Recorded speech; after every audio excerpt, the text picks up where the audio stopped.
Today's topic of discussion is annuity. If you are new out of here, hi, I am Saurabh and you are on Saurabh Jain Mathematics Academy. In previous lectures, we complete the first part of our chapter, which is insurance, and also exercise 2.1. Today we will start second part of our chapter, which is annuity. What is an annuity? Let us understand the concept of annuity. Annuity क्या होता है? Annuity means multiple cash flows. दोस्तों, बहुत ही interesting topic है. आज इस topic को सीखने के बाद आप इन्वेस्टमेंट और फाइनेंसिंग के बहुत नए नए तरीके सीख पाएंगे. जैसे कि कोई भी बैंक, कोई भी इन्वेस्टमेंट प्लान आपको बेवकूफ़ नहीं बना सकता, क्योंकि आप ये टॉपिक से कैलकुलेशंस कैसे करते हैं वो सीख जाएंगे. तो दोस्तों, एन्युटी क्या होता है? Annuity means multiple cash flow. But what is mean by multiple cash flow? Multiple cash flow means जहाँ पे आप लोग बार बार इन्वेस्टमेंट करेंगे. अब सिंगल कैश फ्लो में क्या होता है कि आप लोगों ने एक बार पैसे डिपॉजिट किए और आप देख रहे हो कि आपका पैसा कैसे इंक्रीज हो रहा है. In banking terms it is called fix deposit. क्या कहते हैं? तो फिक्स डिपॉजिट.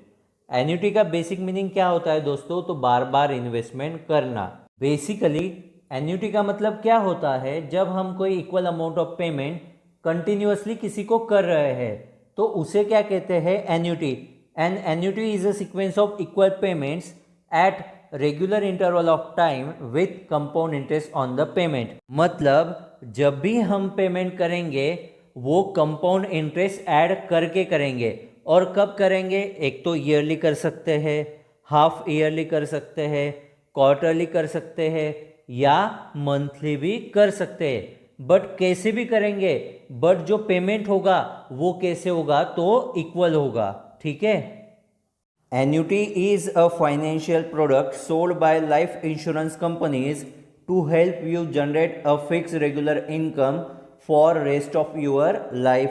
जब हमें एक फिक्स अमाउंट एक सर्टन पीरियड के बाद कंटिन्यूसली मिलती है या हम एक फिक्स अमाउंट को कुछ सर्टन पीरियड तक कंटिन्यूसली जमा करते हैं, डिपॉजिट करते हैं, तो इसे एन्युटी बोलते हैं.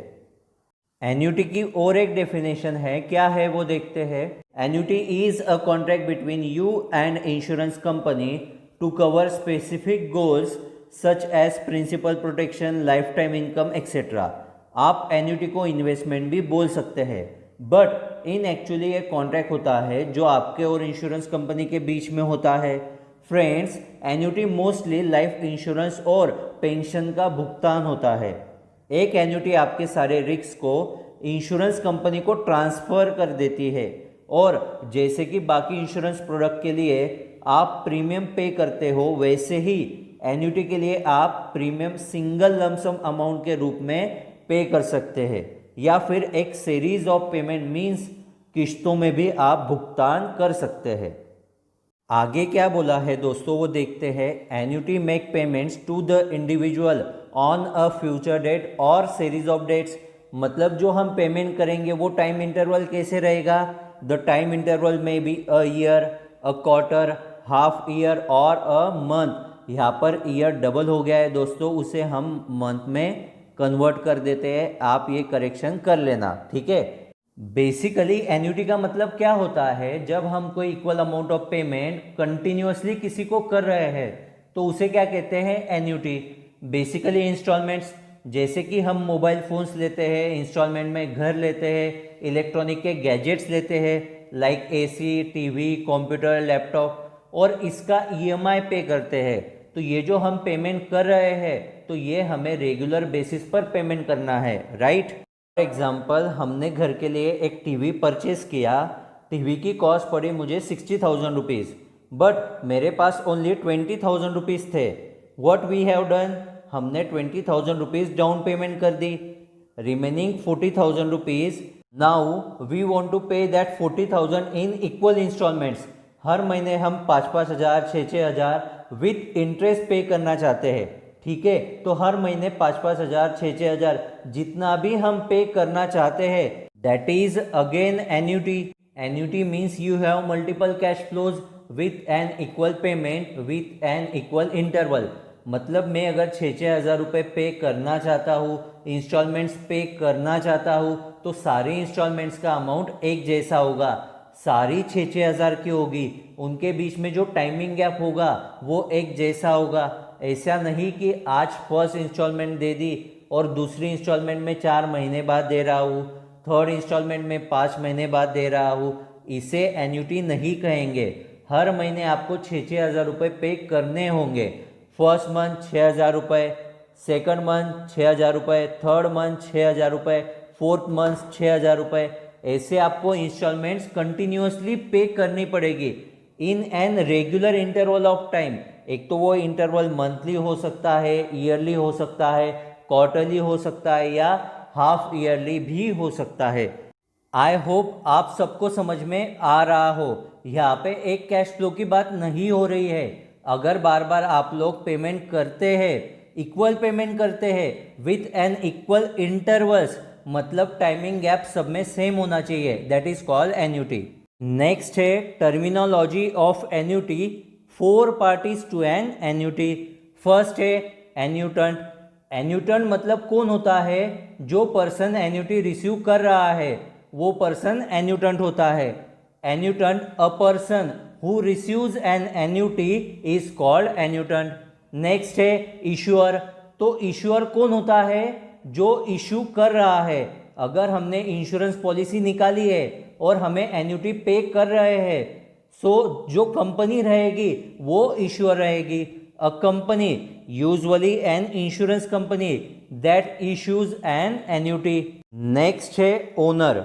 एन इंडिविजुअल और an entity that buys an annuity from the issuer, यानी कंपनी से हमने पॉलिसी परचेज की है, राइट? तो हम ओनर हुए, right, of the annuity and makes contributions to the annuity.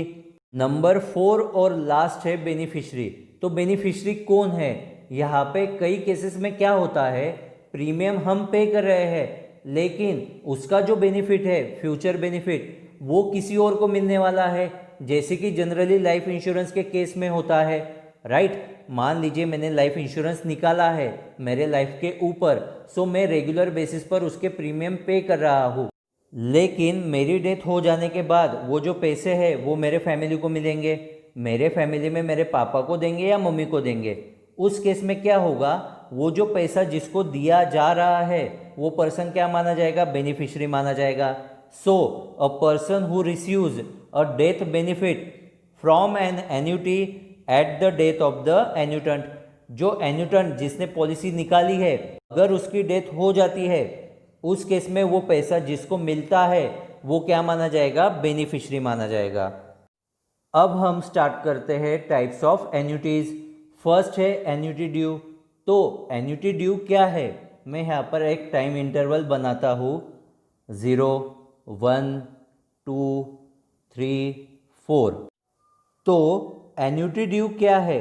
Annuity due है कि इस इंटरवल के बिगिनिंग में हम उस अमाउंट को रिसीव कर रहे हैं या डिपॉजिट कर रहे हैं। जैसे कि मैंने 0 पीरियड यानी कि इनिशियल पीरियड में इस 1,000 रुपीज़ को डिपॉजिट किया, ये यहाँ पर मैंने 1,000 रुपीज़ को डिपॉजिट किया। वैसे ही मैं क्या करूँगा, हर टाइम इंटरवल में 1,000 रुपीज़ को डिपॉजिट करूँगा। 1,000, 1,000, 1,000, 1,000। ये मैंने क्या किया कि 1,000 रुपीज़ को हर टाइम इंटरवल में डिपॉजिट कर दिया। इस तरह क्या होगा कि जो पीरियड आएगा उसके इनिशियल पीरियड में ही इन्वेस्ट कर दूंगा। जैसे कि 0 to 1 ये मेरा फर्स्ट ईयर है, तो फर्स्ट ईयर की स्टार्टिंग में मैंने 1,000 रुपीज़ इन्वेस्ट कर दिए। सेकंड ईयर की स्टार्टिंग में मैंने 1,000 रुपीज़ इन्वेस्ट कर दिए। थर्ड ईयर की स्टार्टिंग में मैंने 1,000 रुपीज़ इन्वेस्ट कर दिए। फोर्थ की स्टार्टिंग में मैंने 1,000 रुपीज़ इन्वेस्ट कर दिए। तो इस तरह ये स्टार्टिंग होगा, ठीक है ना? एट द बिगिनिंग होगा। ये क्या है? एट द बिगिनिंग, ठीक है? तो एन्युटी ड्यू का कंसेप्ट क्या कहता है कि अगर आप एन्युटी दे रहे हो, रेगुलर पेमेंट कर रहे हो, तो वो आप eight the beginning of the each interval कर रहे हो। हर इंटरवल के बिगिनिंग में आप उस पेमेंट को कर रहे हो या फिर उस अमाउंट को रिसीव कर रहे हो, ठीक है? कुछ भी हो सकता है। आप रिसीव भी कर सकते हैं और पे भी कर सकते हैं। अगर हमारी लायबिलिटीज़ है तो हम पे करेंगे, अगर हमने इन्वेस्ट करके रखा है तो हम रिसीव करेंगे। Under this annuity an annuity due is repeating payment that is made at the beginning of each period.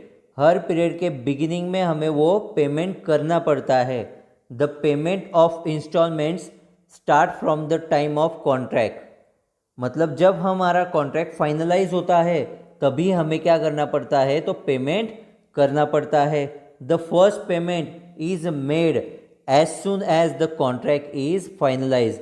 हमारा कॉन्ट्रैक्ट फाइनलाइज होने के बाद, मतलब कॉन्ट्रैक्ट फाइनल होने के तुरंत बाद हमें हमारा फर्स्ट पेमेंट करना पड़ता है। आप लोगों के पास फर्स्ट जो पेमेंट होती है वो कब से आना स्टार्ट होती है, तो एकदम टाइम ज़ीरो से, एकदम टाइम ज़ीरो से फर्स्ट पेमेंट आना स्टार्ट हो जाती है। ओके जी, ऐसा कहाँ होता है? ऐसा होता है इंश्योरेंस प्रीमियम में। मान लीजिए आप सबके पास कोई ना कोई व्हीकल होगा, चाहे गाड़ी हो, स्कूटर हो, बाइक हो, what ever you have, fine. और कुछ लोग जो इस वीडियो को देख रहे हैं वो शायद से इंश्योरेंस पॉलिसी लेकर बैठे हो। Okay, so life insurance policy kind of. So जब भी हम लोग कोई भी इंश्योरेंस प्रीमियम लेते हैं, पहला प्रीमियम हमें उसी टाइम पे करना पड़ता है। Why we buy the insurance? एक कस्टमर इंश्योरेंस बाय क्यों करता है? वो इंश्योरेंस बाय इसलिए करता है ताकि फ्यूचर अनसर्टेनिटी से अपने आप को सिक्योर कर पाए। तो आज आप लोग ध्यान रखो, जब भी आप लोग गाड़ी लेने जाते हो उसके अंदर इंश्योरेंस प्रीमियम का प्राइस इंक्लूड होता है। पता है क्यों? जैसे ही आप शोरूम में से गाड़ी बाहर लेकर निकले, अगर किसी ने आपको ठोक दिया, आई एम सॉरी, अगर किसी ने आपको ठोक दिया, आप लोग इंश्योरेंस कंपनी से क्लेम लेने तभी जा पाएंगे ना जब आपने उनको कुछ ना कुछ दिया होगा, राइट। इंश्योरेंस पेमेंट हमेशा टाइम ज़ीरो से स्टार्ट होते हैं। इंश्योरेंस वाले कहते हैं मत दो प्रीमियम और ठोक के आ जाओ, हम तुम्हें पैसे दे देंगे, तुम हमें एक भी ना दो और हम तुम्हें पूरे की पूरी पेमेंट कर देंगे। तो इंश्योरेंस कंपनी वालों को पहली पेमेंट हमेशा एट टाइम ज़ीरो से करनी होती है। ठीक है फ्रेंड्स, ओके जी। आई होप आपको एन्युटी का मीनिंग समझ में आया। Friends, annuity means multiple cash flow, means बार बार बार बार पेमेंट हो रही है। Fine, payment has to be same, payment gap has to be same and the number line 0 1 2 3 4, या तो ये ईयर्स हो सकते हैं, या तो मंथ्स हो सकते हैं, या तो क्वार्टर्स हो सकते हैं, या हाफ ईयर भी हो सकते हैं। नेक्स्ट टाइप है इमीडिएट एन्युटी और ऑर्डिनरी एन्युटी। तो एन्युटी इमीडिएट क्या है? जैसे कि एन्युटी ड्यू में eight the beginning of each interval the every amount is paid और रिसीव होती है। बट इमीडिएट एन्युटी में उस पीरियड के, मैं यहाँ पर एक नंबर लाइन निकाल लेता हूँ, 0 1 2 3 4, ये मैंने नंबर लाइन निकाल ली, ये मेरा पीरियड है। और 0 to 1, 1 to 2, 2 to 3, 3 to 4 and so on, ये मेरे टाइम इंटरवल्स है। तो इस पीरियड के बिल्कुल लास्ट में हम उस अमाउंट को पे करेंगे या रिसीव करेंगे। जैसे कि एन्युटी ड्यू में हम उस अमाउंट को स्टार्ट में रिसीव करते हैं या पे करते हैं, बट एन्युटी इमीडिएट में क्या होता है कि हम उस अमाउंट को एंड में, मतलब लास्ट में उस पीरियड के रिसीव करेंगे या पे करेंगे। एन्युटी ड्यू में ये 1000 स्टार्ट में था, बट एन्युटी इमीडिएट में ये 1000 शिफ्ट होकर एट द एंड में चला गया, इस इंटरवल के लास्ट में। 0 to 1 ये मेरा टाइम इंटरवल है। इस टाइम इंटरवल के लास्ट में मैं 1000 रुपीज़ रिसीव करूंगा या पे करूंगा। As it is for 1 to 2, 1 to 2 में 2 मेरा लास्ट है, तो लास्ट में मैं 1000 रुपीज़ रिसीव करूंगा या पे करूंगा। 2 to 3, 2 to 3 में 3 लास्ट है, तो 3 में मैं 1000 रुपीज़ रिसीव करूंगा या पे करूंगा। और as it is for 3 to 4, 4 में मैं 1000 रुपीज़ को रिसीव करूंगा या पे करूंगा एंड सो ऑन। तो हर इंटरवल के लास्ट में मैं 1000 रुपीज़ को रिसीव करूंगा या पे करूंगा, तो वो एन्युटी इमीडिएट होता है। ठीक है, इमीडिएट एन्युटी और ordinary annuity. The immediate annuity commences, commences मतलब स्टार्ट होना, शुरू होना। immediately after the end of the first income period. For instance, the annuity is to be paid annually. The first installment will be paid at the expiry of 1 year. Consider करो कि ये मेरा 1 साल का time interval है. जब मेरा 1 साल कंप्लीट होगा, ख़त्म होगा, उसके बाद में मैं एन्युटी पे करूंगा या रिसीव करूंगा, उसे हम इमीडिएट एन्युटी और ऑर्डिनरी एन्युटी बोलते हैं. Similarly in half yearly annuity, अगर समझ लो ये मेरा 6 महीने का टाइम इंटरवल है. जब मेरे 6 महीने कंप्लीट हो गए, उसके बाद में ही मुझे एक तो एन्युटी रिसीव होगी या मैं पे करूंगा. The payment will begin at the end of the 6 month. जब मेरे 6 महीने कंप्लीट हो गए, तब मैं पेमेंट करना स्टार्ट करूंगा. The annuity can be paid either yearly, half yearly, quarterly और monthly. This is called immediate annuity और ऑर्डिनरी एन्युटी. इमीडिएट एन्युटी का मैं आपको एक एग्जांपल देता हूँ, आपको एक रियल लाइफ एग्जांपल देता हूँ. यहाँ पर मैंने एक टीवी परचेस किया. टीवी की किस्तें जब मैं देना स्टार्ट करूँगा, पहले महीने से, दूसरे महीने से, चौथे महीने से, जैसे भी दूंगा, तो जिस दिन मैं टीवी लेकर आऊँगा उसी दिन फर्स्ट पेमेंट नहीं करूँगा. फर्स्ट पेमेंट मैं कब करूँगा? 0 इंटरवल जहाँ पर ख़त्म हो जाएगा, उस दिन मैं फर्स्ट पेमेंट करूँगा. मैंने एक टाइम इंटरवल ड्रॉ कर लिया है 0, 1, 2, 3, 4. तो मेरा फर्स्ट टाइम इंटरवल क्या आएगा? 0 to 1. ये कब ख़त्म होगा? यहाँ पर ख़त्म होगा. तो तब मैं क्या करूँगा? जब मेरा टाइम इंटरवल ख़त्म हो जाएगा, तब मैं मेरे टीवी की फर्स्ट इंस्टॉलमेंट पे करूँगा. Same for 1 to 2. मेरा इंटरवल कब ख़त्म हो रहा है? 2 पर. तब मैं मेरी टीवी की सेकंड इंस्टॉलमेंट पे करूँगा. थर्ड 2 to 3 ख़त्म कब हो रहा है? 3 पर. तब मैं मेरी टीवी की थर्ड इंस्टॉलमेंट पे करूँगा. As it is for others. Contract has been made at time 0, but payment is not actually starting at time 0, is going to be start at the end of each interval. That is the example of ordinary or immediate annuity. जहाँ पे जिस time contract बनता है उस time से cash flow आना start नहीं होते. कैश फ्लो कब से आना स्टार्ट होते हैं? जब से इंटरवल ख़त्म हो जाता है. ठीक है. नेक्स्ट टाइप है डिफर्ड एन्युटी. डिफर्ड एन्युटी का मतलब क्या है? डिफर्ड क्या होता है? इन फ्यूचर के लिए होता है. डिफर्ड किसके लिए होता है? तो कुछ एक्टिविटी इन फ्यूचर होगी. तो यहाँ पर ये बोल रहे हैं कि ये एन्युटी जो स्टार्ट होनी है, मान लीजिए हमने कोई इन्वेस्टमेंट की, ठीक है, उस इन्वेस्टमेंट की हमें एन्युटीज रिसीव होगी. एन्युटीज रिसीव होगी का मतलब उसकी रेगुलर पेमेंट्स हमें रिसीव होगी फॉर अ पर्टिकुलर पीरियड. ठीक है, चाहे वो 10 साल के लिए रिसीव हो, चाहे वो 15 साल के लिए रिसीव हो, या फिर चाहे वो 20 साल के लिए रिसीव हो, उससे कोई मतलब नहीं. बट वो इक्वल अमाउंट हमें रिसीव होगी. वो एक सर्टेन टाइम पीरियड के बाद रिसीव होगी, स्टार्ट होगी. हमें यहाँ पर एक सर्टेन पीरियड दिया हुआ है. मान लो कि ये एक सर्टेन पीरियड चल रहा है. यहाँ पर इस टाइम इंटरवल पे ये एक सर्टेन पीरियड जो मैंने डार्क किया हुआ है, ये एक सर्टेन पीरियड चल रहा है. ठीक है, तो ये यहाँ पर जाके ख़त्म होगा. इसके बाद मेरी एन्युटीज़ आना स्टार्ट होगी. जैसे कि ये वाला 0 पीरियड आ जाता है, ये फर्स्ट, ये सेकंड, ये थर्ड, ये फोर्थ, अप टू n. जहाँ तक जाएगा वहाँ तक, जैसे कि 10 साल, 15 साल, 20 साल, जहाँ तक भी इसे जाना होगा वहाँ तक ये जाएगा.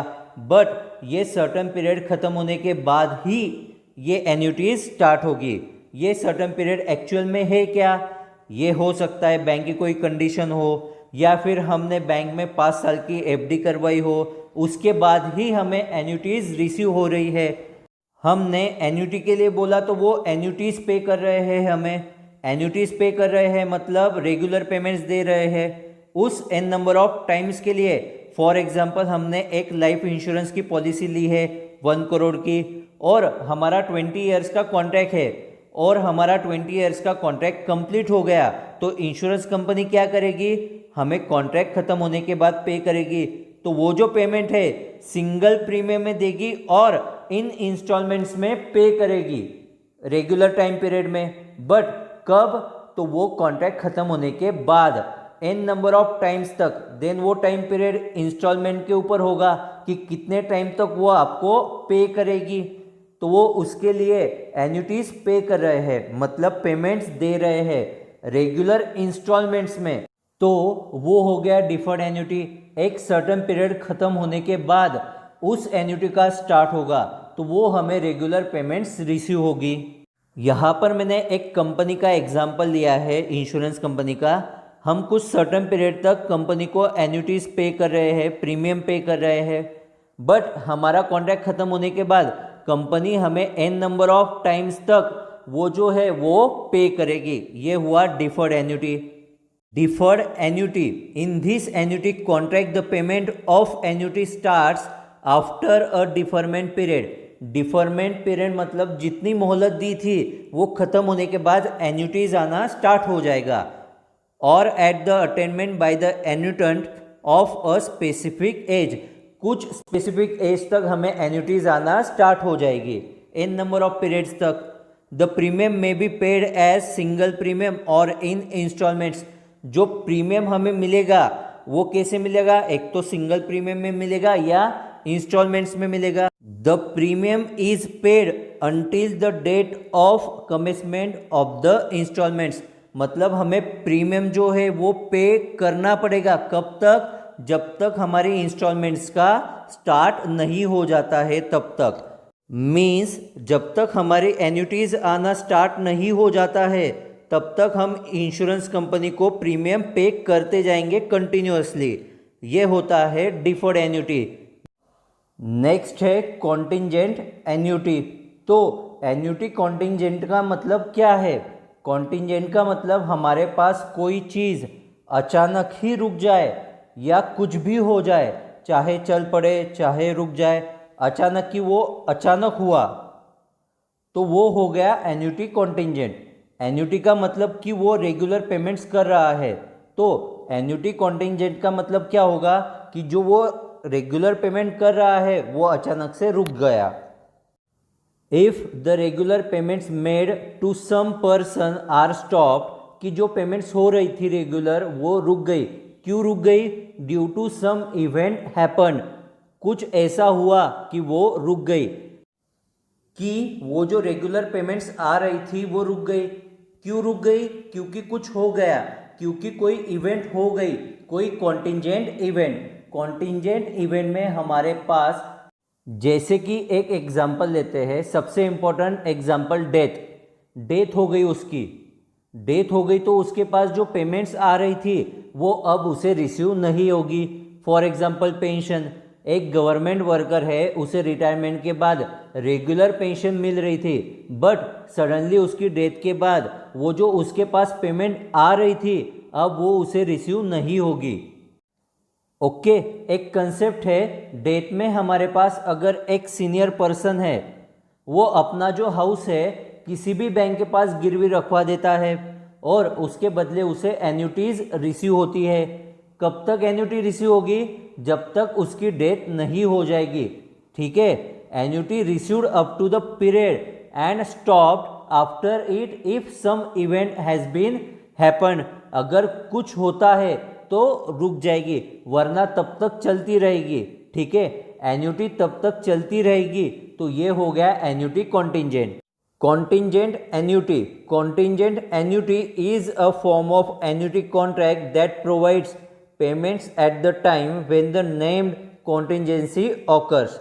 For instance, upon death of one spouse, the surviving spouse will begin to receive monthly payments. In a contingent annuity policy, the payment will not be made to the annuitant or the beneficiary until a certain stated event occur. इसका meaning क्या है? Contingent annuity ये एक annuity contract का form है, एक रूप है जो उस समय भुगतान प्रदान करता है जब फॉर एग्जाम्पल एक पति या पत्नी की मृत्यु होने पर जीवित पति को मासिक भुगतान मिलना शुरू हो जाएगा। कॉन्टिंजेंट एन्युटी में कोई निश्चित घटना नहीं होती है, तब तक भुगतान एन्युटेंट और बेनिफिशियरी को नहीं किया जाएगा। नेक्स्ट है परपेचुअल एन्युटी और परपेचुटी। तो परपेचुटी का यहाँ पे क्या मतलब है? यहाँ पे परपेचुटी का मतलब कि annuity begins up to the period of infinity, मतलब इनफाइनाइट पीरियड के लिए वो एन्युटी जो है वो चलती ही रहेगी। ठीक है, वो एन्युटी अगर यहाँ पे स्टार्ट हुई मेरी तो 1 2 3 4 5 अप टू इन्फिनिटी, मतलब ये इनफाइनाइट पीरियड के लिए चलती ही रहेगी, चलती ही रहेगी, रुकेगी नहीं। ऐसा हो गया है इसका मीनिंग। ठीक है, कि परपेचुटी का मतलब annuity begins up to the period of infinity, तो इनफाइनाइट पीरियड तक वो एन्युटी चलती ही रहेगी, वो हो गया परपेचुटी का कंसेप्ट। कई बार हमारे पास आ जाते हैं कि एन्युटी हमारी इनफाइनाइट पीरियड के लिए चल रही है, उसकी रेगुलर पेमेंट्स होगी ही होगी। ठीक है, उसको नहीं होगी तो उसके रिप्रेजेंटेटिव को होगी, बट होगी, तो वो हो गया annuity in case of perpetuity. Perpetual annuity और perpetuity, a perpetual annuity also called a perpetuity promises to pay a certain amount of money to its owner forever।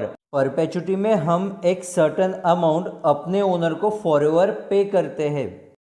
दो अ परपेचुटी में promises to pay you forever, its value isn't infinite, the bulk of the value of a perpetuity comes from the payment that you receive in the near future rather than those you might receive 100 or even 200 years from now। हालांकि आप हमेशा के लिए भुगतान का वादा कर सकते हैं, एक अमाउंट का बड़ा हिस्सा उन भुगतानों से आता है जिन्हें आप फ्यूचर में पा सकते हैं, अब से 100 या 200 साल बाद भी। नेक्स्ट है present value of an annuity. देखो, हम जो भी सम सॉल्व करेंगे एन्युटी के ऊपर, उसमें दो टाइप्स का कंसेप्ट आपको दिया होता है। एक तो होता है हमें प्रेजेंट वैल्यू फाइंड आउट करना, और सेकंड रहता है एक्यूमुलेट वैल्यू, या हम उसे बोलते हैं डिपॉजिटेड वैल्यू। तो देखते हैं present value of an annuity क्या है। It is the current value of future payments from an annuity for a given specified rate of interest, मतलब जो भी आप इन्वेस्टमेंट कर रहे हो वो either monthly, quarterly, half yearly और ईयरली, तो ये जो इन्वेस्टमेंट होता है that investment is called as your present value. Present value को आप एज अ प्रिंसिपल सम भी कंसिडर कर सकते हो। नेक्स्ट है future value of an annuity. तो यहाँ पे डेफिनेशन लिखा है, it is the accumulate value और deposited value of all annuities और payments over a period of time with compound rate of interest. Suppose every month आप 5000 rupees bank में deposit कर रहे हो फॉर 1 ईयर। ठीक है, तो आफ्टर 1 ईयर आपका अमाउंट कितना डिपॉजिट हो जाएगा? 60,000 रुपीज़। तो 60,000 तो आपका अमाउंट डिपॉजिट हो जाएगा, बट जब भी आप 1 साल के बाद मनी विड्रॉ करोगे तो आपका जो प्रिंसिपल है 60,000 वो तो मिलेगा ही, प्लस आपको इंटरेस्ट अमाउंट भी मिलेगा। जो भी रेट ऑफ इंटरेस्ट रहेगा उसे कैलकुलेट करके आपको इंटरेस्ट अमाउंट भी मिलेगा। That means at the end of the period जो आपका प्रिंसिपल सम है और जो कंपाउंड इंटरेस्ट है वो दोनों ऐड करके जो भी अमाउंट आपको मिलेगा finally that is called as future value of an annuity, या हम उसे बोलते हैं एक्यूमुलेट वैल्यू, या we can say deposited value of an annuity. अब है important formulas. Immediate annuity. Immediate annuity में क्या होता है, जब हम पेमेंट करते हैं जो पीरियड है हमारा उसके एंड में करते हैं, तो आपको एंड याद रखना है, क्योंकि क्या होता है क्वेश्चन में कई बार वो मेंशन किया नहीं होता है, राइट, कि ये इमीडिएट एन्युटी है या एन्युटी ड्यू है ऐसे। सो आपको ये याद रखना है। सो आपको कैसे पता चलेगा कि ये इमीडिएट एन्युटी है या एन्युटी ड्यू है? तो आपको सब में बोला रहेगा कि ये जो पेमेंट हो रहा है वो स्टार्ट में हो रहा है या एंड में हो रहा है। सो अगर एंड वर्ड आया मीन्स इमीडिएट एन्युटी, और एट द बिगिनिंग बोला है सो आपको समझना होगा कि वो एन्युटी ड्यू है ऐसे। ओके। इमीडिएट एन्युटी में आपको दो फॉर्मूलाज पढ़ने हैं। फर्स्ट है एक्यूमुलेट वैल्यू का, मीन्स फॉर एग्जांपल जब हम बैंक में रिकरिंग अकाउंट ओपन करते हैं और मैं बैंक को बोलता हूँ कि मैं हर महीने 10,000 रुपीज़ बैंक में डिपॉजिट करूँगा और 5 ईयर्स के बाद वो पैसा कितना हो जाएगा, मैं जो रेगुलर पेमेंट कर रहा हूँ वो मेरा क्या हो जाएगा, एन्युटी। बट 5 ईयर्स के बाद जब भी वो अमाउंट जमा होकर कितना होगा, वो है मेरा एक्यूमुलेटेड वैल्यू और उसका फॉर्मूला है A is equal to C upon I in square bracket 1 plus I bracket raise to n minus 1। A means accumulate value, accumulate value means जमा होना, जमा होकर वो कितना हो जाएगा। अगर मैंने 5 ईयर्स तक बोला है मैं 5 ईयर्स तक अमाउंट डिपॉजिट करूँगा बैंक में हर महीने, जो मैं 10,000 जमा कर रहा हूँ बैंक में वो मेरा हो जाएगा एन्युटी। और यहाँ पर एन्युटी को हमने सी से डिफाइन किया हुआ है। आई मीन्स आपका रेट ऑफ इंटरेस्ट से बिलोंग करता है और एन मीन्स पीरियड। जैसे कि मैंने आपको बोला कि मैं 5 ईयर्स तक पे करने वाला हूँ तो एन क्या होगा आपका, तो 5 होगा। तो ये फॉर्मूला हो जाएगा क्या फाइंड करने के लिए, तो एक्यूमुलेट वैल्यू फाइंड करने के लिए। सेम वे से प्रेजेंट वैल्यू फाइंड करने के लिए, मतलब कोई पर्सन मुझे बोल रहा है या कोई कंपनी मुझे बोल रही है कि हम लोग हर महीने 5,000 के हिसाब से पे करेंगे, तो 10 ईयर्स तक कंपनी आपको 5,000 देगी। बट इसके लिए क्या करना है आपको, तो 10 लाख रुपीज़ देने हैं कंपनी को। तो आप चेक करोगे ना, मतलब आज जो 5,000 रुपीज़ मुझे मिलने वाले हैं 10 साल तक, उसकी आज की वैल्यू क्या है, राइट, वो मुझे फाइंड आउट करना होगा। तो इसके लिए हम क्या करते हैं, तो प्रेजेंट वैल्यू निकालते हैं। P is equal to C upon I square bracket 1 minus in bracket 1 plus I bracket raise to minus n। यहाँ पर I means R upon 100, formula में हमें R नहीं लेना है, so I is equal to R upon 100। उसके बाद में A is equal to accumulated value, P is equal to present value, C is equal to annuity, N is equal to time period और R is equal to rate of interest. दोनों formulas में कोई difference नहीं है, only यहाँ पर ये plus है, अगर ये माइनस हो जाएगा तो पावर में माइनस n आ जाएगा और ये अगर प्लस होगा तो पावर में प्लस n रहेगा, बाकी कुछ भी डिफरेंस नहीं है। आगे है relation between present value, accumulated value and the annuity, और we can say the payments ये होता है 1 upon P minus 1 upon A is equal to I upon C. अगर आपको प्रेजेंट वैल्यू दिया है, एक्यूमुलेट वैल्यू दिया है, आप एन्युटी मीन्स पेमेंट का वैल्यू फाइंड आउट कर सकते हो। That means out of 3 quantities if any 2 quantities is known you can find out the third quantity, और we know I is equal to R upon 100। आगे है A is equal to P in bracket 1 plus I raise to N. सब में maximum ऐसे होता है कि accumulate value दिया है, प्रेजेंट वैल्यू पूछ रहे हैं, तो हमने रिलेशन सेट किया है, ए दिया है, पी पूछा है, पी दिया है, ए पूछा है, तो that time what we will do, that time we will use this formula A is equal to P in bracket 1 plus I bracket raise to N. ये हमारा कंपाउंड इंटरेस्ट का फॉर्मूला है। कंपाउंड इंटरेस्ट में हम निकालते थे ना, amount is equal to principal in bracket 1 plus R upon 100 bracket raise to N करते थे, right. We know I is equal to R upon 100, तो ये कंपाउंड इंटरेस्ट का ही फॉर्मूला है। एन्युटी ड्यू, मैंने आपको कहा एन्युटी ड्यू में जो पेमेंट होते हैं वो बिगिनिंग में होते हैं। क्वेश्चन में अगर आपको एन्युटी ड्यू मेंशन नहीं किया है और बोला है पेमेंट्स जो हो रहे हैं वो बिगिनिंग में हो रहे हैं, तो ये हमारा एन्युटी ड्यू है, ये आपको समझ जाना है। अब एन्युटी ड्यू का फॉर्मूला देखते हैं। एन्युटी ड्यू में भी एक्यूमुलेट वैल्यू और प्रेजेंट वैल्यू, ऐसे दो फॉर्मूलाज हमें देखने हैं। एन्युटी ड्यू और एन्युटी इमीडिएट में डिफरेंस क्या है, एन्युटी इमीडिएट हम ए और पी से डिफाइन करते हैं और एन्युटी ड्यू हम ए डैश और पी डैश से डिफाइन करते हैं।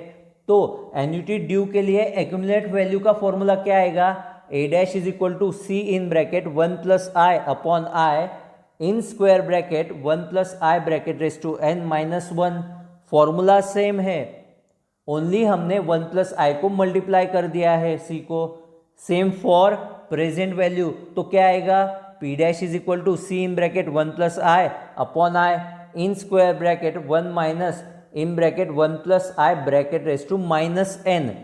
सेम फॉर्मूला है एन्युटी इमीडिएट का भी, ओनली हमने 1 प्लस आई को मल्टीप्लाई कर दिया है, ज्वाइन कर दिया है सी के साथ में, बाकी सब सेम है। I is equal to R upon 100, then A dash is equal to accumulated value, P dash is equal to present value, N is equal to period, C is equal to immediate annuity, R is equal to rate of interest. Same relation में भी change होगा, A और P की जगह A dash और P dash आएगा, तो कैसे आएगा, A dash is equal to P dash in bracket 1 plus I bracket raise to N और 1 upon P dash minus 1 upon A dash is equal to 1 upon C in bracket 1 plus I. अगर आपको annuity immediate का formula याद है तो आप easily annuity due का formula निकाल सकते हो। तो एक्सरसाइज में आपको जितने सम दिए हुए हैं वो सम्स आपको ये फॉर्मूला के ऊपर से ही सॉल्व करने हैं। 3 formulas for immediate annuity and 3 formulas for annuity due। आगे कुछ इंपॉर्टेंट नोट्स है वो आपको नोट डाउन करना है। फर्स्ट है, we consider only uniform and certain annuities. Second है, if the type of annuity is not mention then we always consider as annuity immediate. जब आपको क्वेश्चन में कुछ भी इंफॉर्मेशन नहीं दी है तो आपको हमेशा एन्युटी इमीडिएट का फॉर्मूला यूज करना है। थर्ड है, if there is no mention of the type of interest it is assume that the interest is compound interest is compounded per annum. तो दोस्तों जो एक्सरसाइज 2.2 है वो हम नेक्स्ट लेक्चर में स्टार्ट करेंगे। Thank you guys. अगर आपको मेरी टीचिंग पसंद आ रही होगी तो प्लीज़ लाइक कीजिए, शेयर कीजिए, सब्सक्राइब कीजिए। Thank you guys.